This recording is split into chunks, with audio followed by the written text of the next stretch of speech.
Hello artists! Here's how to create a self-portrait. First, I cut out the head shape that I had painted last time in art.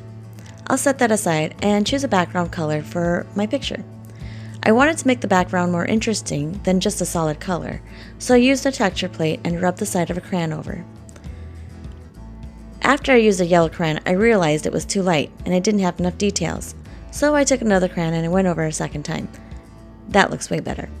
Experimenting is a great way to learn new things in art after all.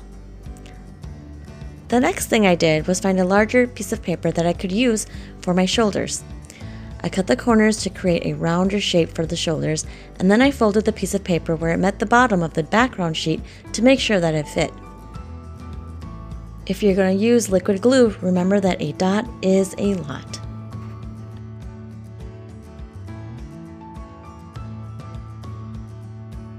For the eyes, I'm going to take a white piece of paper, fold it in half, and draw a football shape.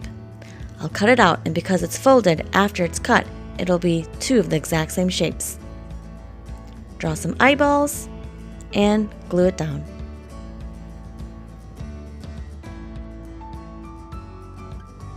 I used an oil pastel to draw the nose. Be creative. You don't have to make your portrait the same as mine. If you wanted to have your nose be three-dimensional, you could cut a piece of paper and glue it down instead. You're the artist.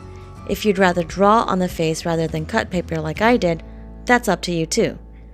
My expectation for you is that you do your best and make a portrait that you are proud of.